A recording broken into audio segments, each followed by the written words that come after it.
Barack কুরআনে এত বড় আওয়ামী পণ্ডিত না, দুটা আয়াত পড়তে গিয়ে 5টা ভুল করছে। তাদের কাছ থেকে আমাদের কোরআন শিখতে হবে।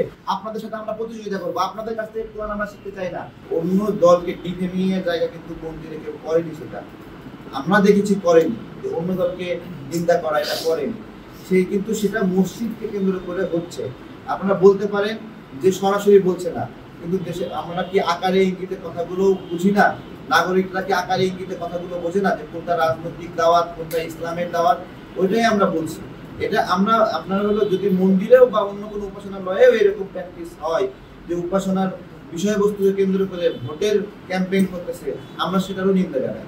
আমি যদি সুস্পষ্টভাবে বলি যে সেখানে আমরা বেশ কিছু ছবি দেখেছি যে বিএনপির ভাইরা করছে, আওয়ামী লীগের সময় আওয়ামী লীগের ভাইরাও করেছে, আবার এখন জামাত ইসলাম মসজিদ কেন্দ্রিক বিভিন্ন কৌশলী আমল তৈরি করার চেষ্টা করছে, মানে বিভিন্ন কর্মী সমাবেশ, তালিম, বিভিন্ন কিছু দেখাচ্ছে।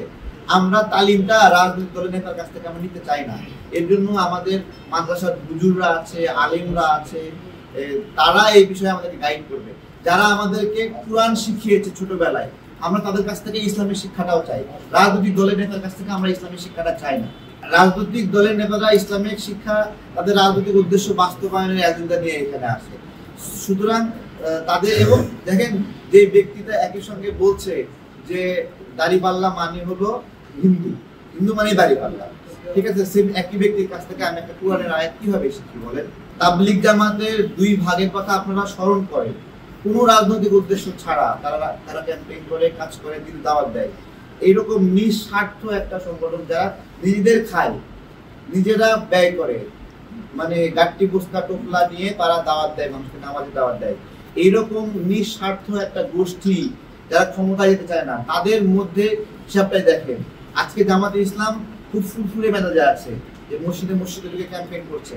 আমি বলছি এই ফুরফুরে মেজাজ থাকবে না, মসজিদ রবকে ভেসে যাবে, ঠিক আছে? যখন এটাকে থ্রেট মনে করবে অপরাপর রাজনৈতিক দলগুলো, এটা ভেসে যাবে, আপনারা কুলাতে পারবেন না, ঠিক আছে?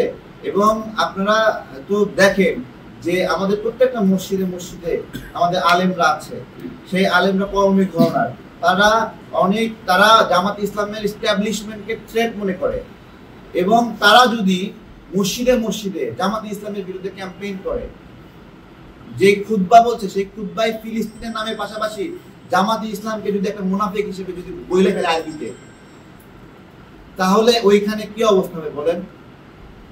তো আমরা সামগ্রিকভাবে বলতেছি, সবাইকে বলতেছি যে সামনে ভোট আছে, এত মানে এই 3 মাসের জন্য আপনাকে ইসলামকে ভালোবাসা মসজিদের মধ্যে বিপ্লব ঘটাতে হবে না। আমরা এটাই বলছি।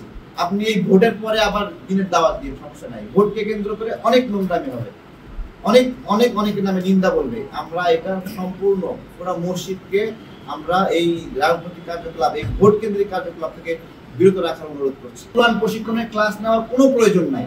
বারাক কুরআনে এত বড় আওয়ামী পণ্ডিত না, হ্যাঁ, গোলাম পরোয়ার একজন প্রভাষক, সে কোরআনের এক্সপার্ট না। শফিকুর রহমান একটা বাম সংগঠন আছে, তারা কোরআনের এক্সপার্ট না। ডক্টর তাহের সাহেব কোনো ইসলামিক স্কলার না যে এই লোকগুলোর কাছ থেকে আমাদের কোরআন শিখতে হবে। এটাই তো মাথা মুরব্বি নাকি? মাথায় যা সেটা তো সর্বোচ্চ থাকে।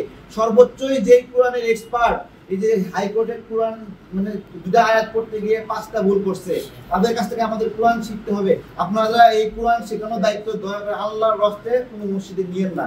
আপনারা ভাই কোরআন পারেন না, যদি বিশ্বাস না হয় আপনারা আমজনতা দলের এখানে অফিসে আসেন, এখানে সদস্যরা যে পরিমাণ শুদ্ধভাবে কোরআন পড়তে পারে আপনাদের সাথে আমরা প্রতিযোগিতা করবো। আপনাদের কাছ থেকে কোরআন আমরা শিখতে চাই না।